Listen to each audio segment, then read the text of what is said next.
All right, everybody. Thank you for joining me on the Michael Tobin Show. This is a promo. Join me for what's going on. And right now, I am podcasting on Twitter.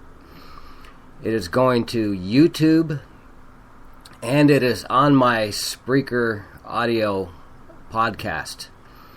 And soon, the last couple of podcasts that I did, I haven't yet got it on my blog yet.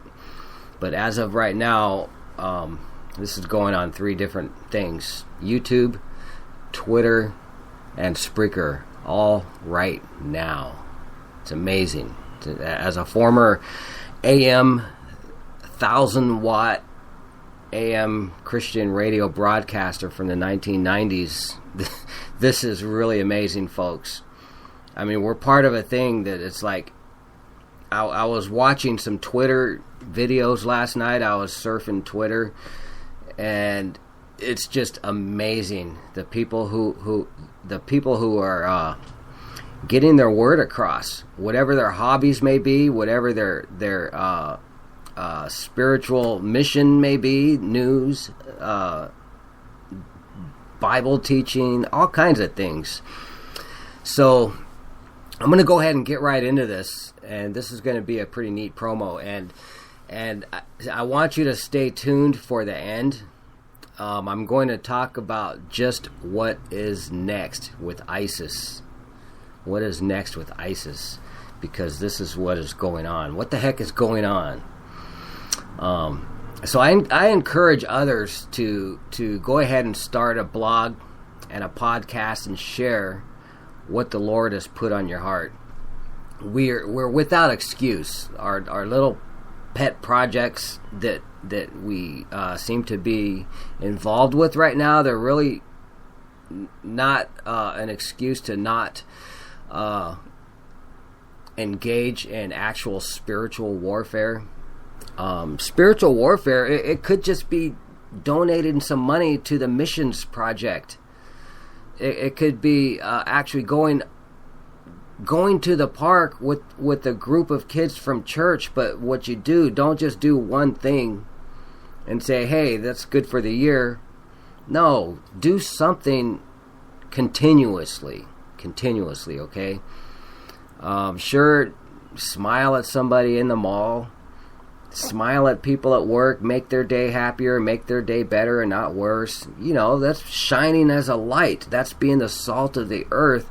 But what are you doing? Paul said, show me faith without works, and I'll show you faith that is works that are dead. I paraphrase that, but you know what I mean. You can't have faith without works. There's just no way about it. When you have faith, there's going to be something for you to do, and whatever you do, it's going to be a work. It's going to be work. It's going to be labor, okay? So don't just do one thing and say that's good for the year. Do something once a month. If that's all you could do is something once a month. But anyways, I encourage people to start a podcast. Man, my Lord. It's just amazing. People with the darndest ideas, thousands of people will be watching them. So I'm kind of taking up too much time right now. So I want to get into, I'll do this systematically. There are many battles, and the following clip that I'm going to show you, it's a clip from Greta Van Susteren. She has been involved with the Samaritan's Purse, and many people in the South and the East Coast know who the Samaritan's Purse are now. And here in San Diego County, we don't, actually, I can't say many of us because we really don't pay attention to things. Everything's so fast here in Southern California. But people in the fire areas in 2003 and 2007 know who the Billy Graham Rapid Response Team is, and they know who Samaritan's Purse is. But the following clip is from Greta Van Susteren, and along with her career, she's pretty active in doing things for charities, and she's making friends out of it. It's a personal thing. It's not just something for her taxes or for her records. She's making friends, and but anyways, there's many battles. The following clip, it just takes many it's proof that it takes many to be a part, and those whose names are well known are really merely managers of what God gives us. In other words, money talks and BS walks. Many pastors definitely are involved in modern action, more action and less talk. So talk about solutions. A lot of us say, well, what's the solution? What's the solution? All I see is a bunch of complaints.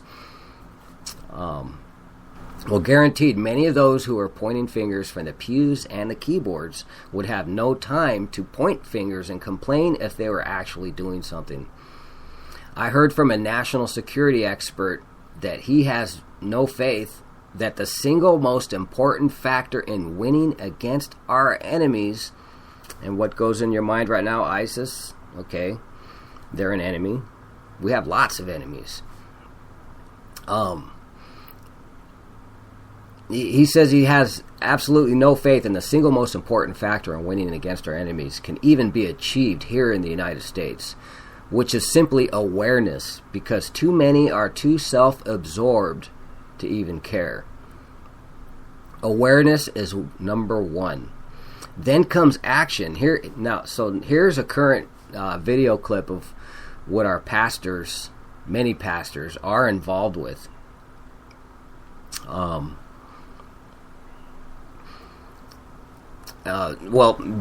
Before anyone gets any notions that many others aren't doing anything, here's proof that we are. Pastors are involved with this, and many in the pews are also involved, because people can't do anything without resources.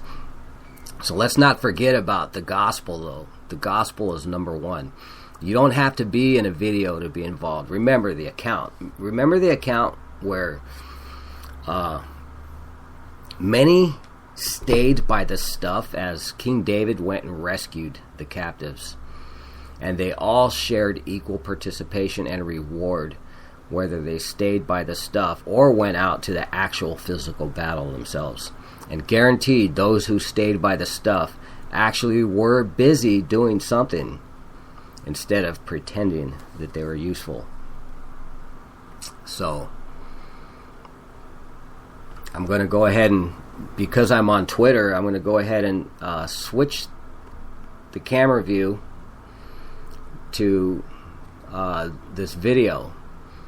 And I'm going to go ahead and put it on widescreen. I'm going to tap on the start button and then pause it before I switch my camera view. Okay, that went well. So check out my Periscopians. Check out this video.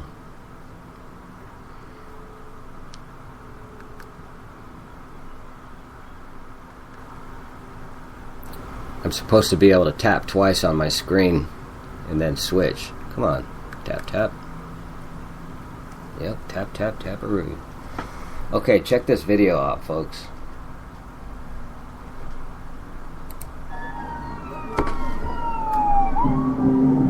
We did not see the bus go off the road, but as we passed it, I said, hey, we could see a crowd of people. There is a bus down there, we have to stop. And at first our driver was kind of like, I said, no, you have to stop. Because you could tell it was an extremely unstable situation.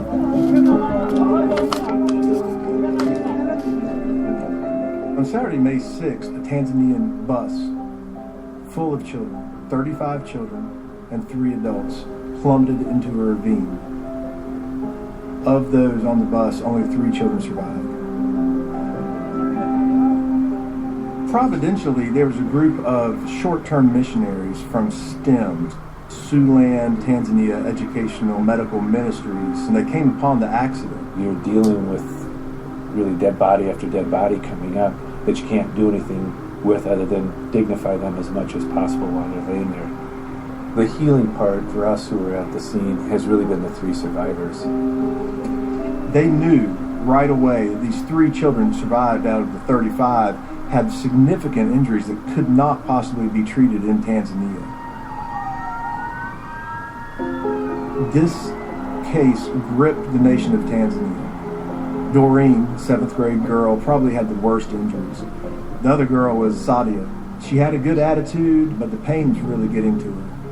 And then there was Wilson. Wilson has a great big smile. He had multiple compound fractures that had not been set or healed at all. And we needed these children to be managed as soon as possible because all of them had several bones which are broken. So Dr. Steve Meyer and his team rapidly began making phone calls trying to find a way to get these kids to the United States where they could have adequate medical care. We were so committed to do this, and we had both ends covered. The Tanzanian government not only agreed but actually pushed us to do this for their children. Mercy Hospital said whatever it takes, we will operate, we'll counsel these kids. The Siouxland community, Ronald McDonald House, all opened up their arms. All we had to do was connect the two ends. Now there's this possibility of getting them to America for the care that they need, and it just became a roller coaster. And so when Samaritan's Purse came through and we heard that yes, this is a possibility, I mean, that was incredible healing. Franklin Graham was able to direct our DC-8. It's a cargo plane that has a good number of seats on it to Tanzania to pick these kids up and bring them to the United States. What you are witnessing today is a miracle that has fallen upon a country of 50 million people. Nobody believed it was going to happen, and we are all grateful as a nation for the mission of the Samaritan Pass. Samaritan Pass, I think God sent you. We don't have enough words to say thank you. We were able to fly from Tanzania on into Charlotte. The kids then were transferred to a local hospital, Carolina's Medical Center. The next morning, they were transferred onto smaller aircraft that would then carry them onto Sioux City Island. Within a few hours, the first child was in surgery, Doreen, and the other two children had their first surgeries within 24 hours. When Samaritan's Purse said we're in, we just fell to our knees and wept and we praised God, and Samaritan's Purse had our back the entire time. We still have to be cautious, and every day is all right, good, this is a good day, let's hope for another good day tomorrow. We have a God whose arms are never too short, and he has wrapped his arms around these three kids to ensure that they again are a living legacy for their fallen classmates. Yani tunafurahi sana sana sana. Mungu ametuwa.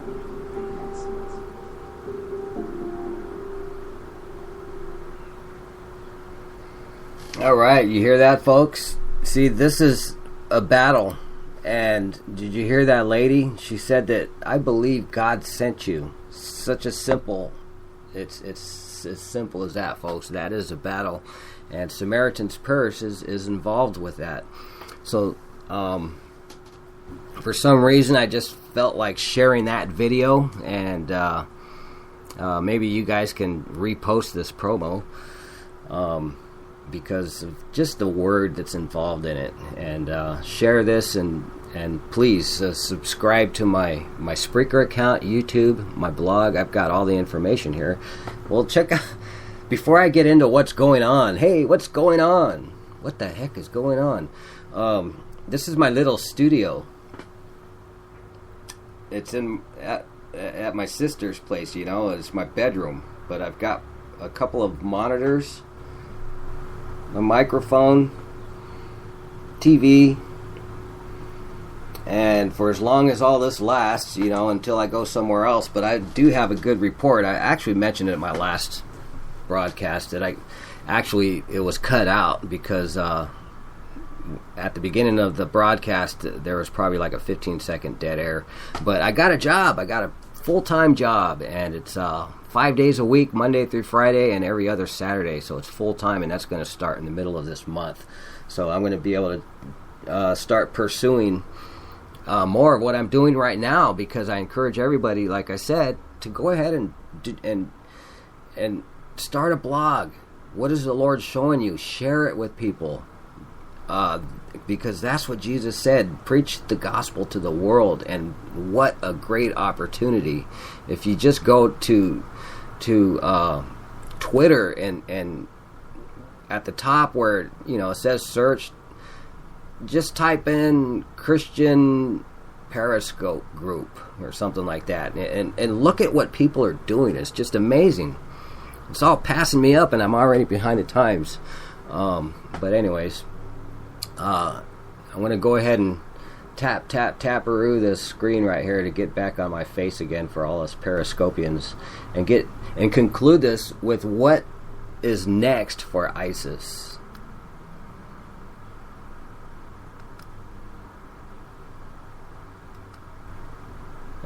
I want to keep on double tapping this. Hey, double tap until it switches screen. Come on. There it goes. Yeah. Now there's like an orange border around it. I don't know what that orange border is for. I did something wrong. You did something wrong. Okay. Got my American hat on because it's the 75th anniversary of the Battle of Midway in the South Pacific. And it's also the anniversary of the landing of Normandy, where France was rescued. And many nations took part: Canada, the United States, England, and Australia, and other nations, while Russia was holding up the front on the east. Yes, Russia was our ally. And I think Russia still is our ally. They're supposed to be our friends. They were the Democrats' friends back before 1991, when, I believe it was 91, when communism fell. The Democrats loved them. But now, suddenly the Democrats, oh, God, Russia. Wasn't that on the Brady Bunch? Anyways, before doing this broadcast, it took like an hour and a half of production before I even started it. But I was watching CNN, and that Wolf Blitzer guy with the white beard, Wolf, what a name for this guy. His name should be Sheep. He's like the king of sheep. He's all, Russia, the White House. That's Wolf Blitzer. God. Where do they get these people, folks? I don't know, man. I'm Delirious. I like that band, Delirious. But my goodness, I'm Delirious. God, just where do they get these people? God, Wolf Blitzer. God, man, who named him Wolf? Is that it? I don't know. I think his parents were wrong, or he probably just made up that name. But anyways, what the heck is going on? What's going on? Oh Lord. Okay. Speaking of the Midway, there's in 1941, 42, when the Battle of Midway happened, a Chicago newspaper leaked information that the Americans cracked the Japanese code. And I have it on. I'm not going to read it, but go ahead and look up leaked information, Battle of Midway, and you can read it. Actually, I could go ahead and bring this screen over here. I am going to, because this is brilliant, folks. This is one of those things that it's like, did Michael Tobin say that? Thank God I'm not a politician, because Wolf Blitzer and all these other people with all those microphones. Microphones. Look at all these microphones in my face. They didn't do that to. They didn't do that to what's his face, Barack Obama. I'm almost forgetting his name, because the focus isn't even on him. The focus is on everything except for him. And I think Obama says, you better make sure that the focus is not on me. It could be on anything, but not me. I don't want the focus to be on me, because I'm out doing dastardly deeds. I don't want people to see me doing my dastardly deeds. Dastardly. Yes, the dastardly do wronger. But anyways, on June 3rd, that's the day that the London got knife attacked. And it was roughly a week and a half after Manchester. And I talked about that in my last broadcast, What the Heck is Going On Part 2. So check that out. Check out Part 1 also. Oh, I forgot to show you my page on Spreaker. But go ahead and go to my Spreaker page, and you can see the list of all my episodes and stuff. So on the 3rd, I wrote, mainstream media, or MSM, reporters need warrants served on them. They know who are behind much of what we've already seen here in the United States and London and Manchester. Mainstream media are the number one sympathizers of Islamic terrorists. That is a fact. Why would they want us to get used to this terrorism? Even their mayor, their Muslim mayor, this is kind of weird, a Muslim mayor in London. He says, with the big cities, you just got to put up with it. Really? This is what happens, folks, when you actually elect people who don't have your nation as their number one concern. What do they call it? Like a dual loyalties. There's no room for any other loyalty other than your own nation, folks. And see, it doesn't work. See the terrorism that happens over there blatantly, and it doesn't work. You see, we've got to fix that in the United States because we're in the beginnings of that, and we've already had people chop off heads and stuff like that at workplaces and in public and things like that. So we've got to fix it, folks, and we got to pray. We got to be watchmen on the wall. And I don't know how effective I am right now on doing what I'm doing, but at least I'm trying to get some awareness out. So on that note of me, I had the audacity to say that mainstream media reporters need some warrants served after them. Start taking their computers, FBI. You find out some stuff. Well, in light of that, from June 3rd, now it's June 6th, it's 3:27 p.m., a few hours before I got to go to one of my last days at my part-time underemployed job. But it's 3:27 p.m. Pacific time. It's the 6th of June. It's 6/6/17. So in light of what I just said about these media reporters, mainstream media reporters, they should get some warrants after them. In light of that, look what just came out yesterday. You see my hand? I'm doing all this stuff, while I'm talking, but you can't see it. I gotta make sure that you see it. I have to pose. Posture. A lady that used to be in the United States Air Force. She's 25 years old. She's a contractor for the government. Well, she leaked some information and sent it in some emails, and she's hopefully, you see how the stuff rolls downhill, folks. She's just a 25-year-old contractor, idealistic, I guess. And the news, they all the photos that they have of her are the most ridiculously smug-looking photos. It's almost like she could be friends with Kathy Griffin or something, Maybe they got the same demon or something, but she's pretty smug. She's smug. Yeah. She's smug. And a lot of these people are smug. Smug. Like that. Smug. But anyways, this lady, she's going to go down. 25 years old. Well, there's some people that are about 70 years old. Some famous lady that I could think of, that I'm sure you could think of. A few guys that are about 70 years old that need to go to jail too for worse than what this lady has done. But send her to jail too. We have to start enforcing our laws. So that's in the news. That was in the news yesterday, and it's huge. It's huge today. It's huge news today. This is today from the Washington Post. Posted an article headlined, Unsealed 75 Years After the Battle of Midway. New details of an alarming World War II press leak.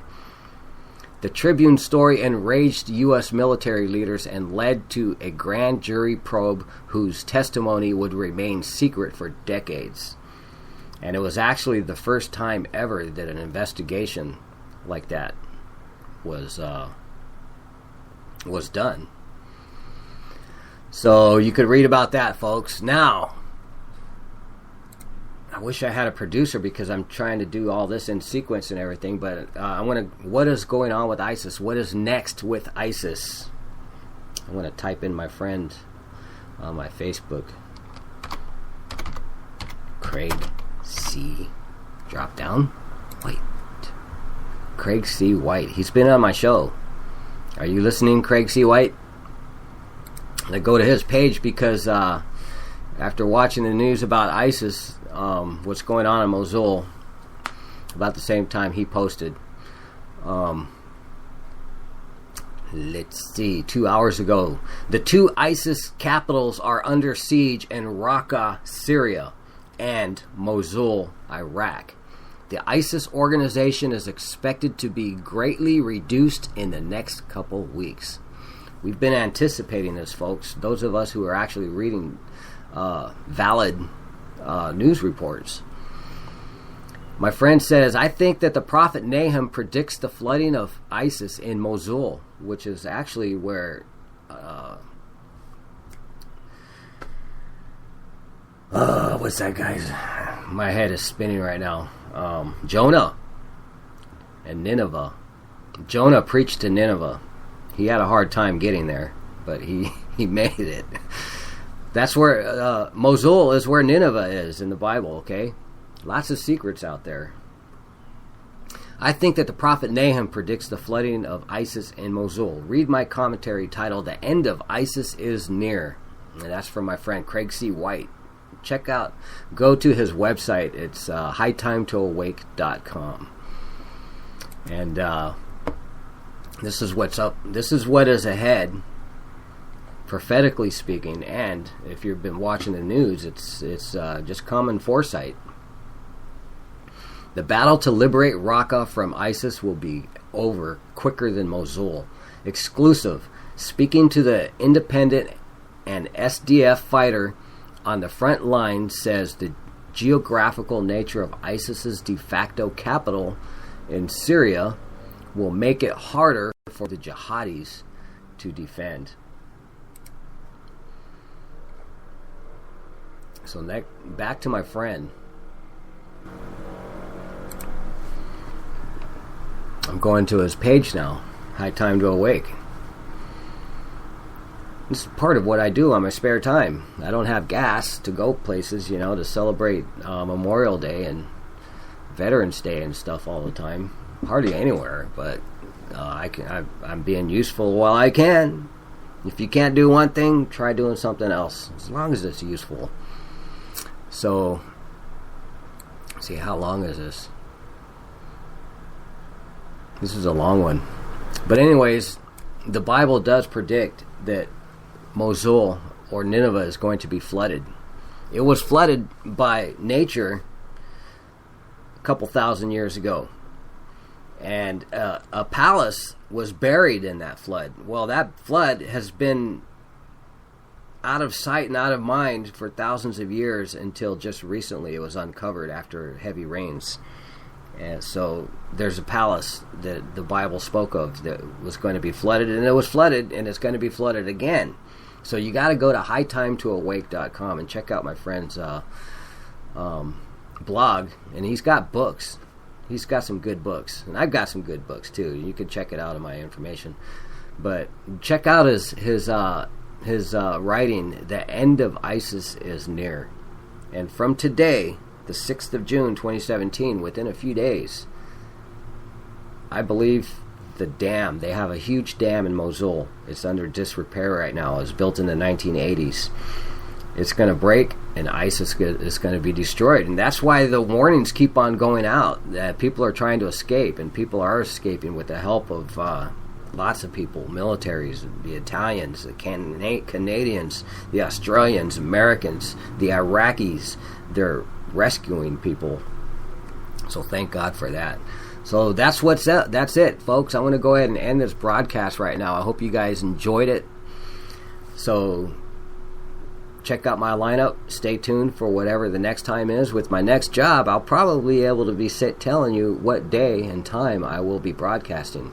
But I want to broadcast from anywhere in the United States because my heart goes out to people who are affected by disasters, tornadoes, fires, floods, all that stuff, to bring the hope of Jesus to them. Just to have somebody come to your home and pray with you is so Words cannot describe how useful it really is, and God says to do it. So I want to do that, and I could do it with your help. Thank you guys. God bless you, and have a wonderful day.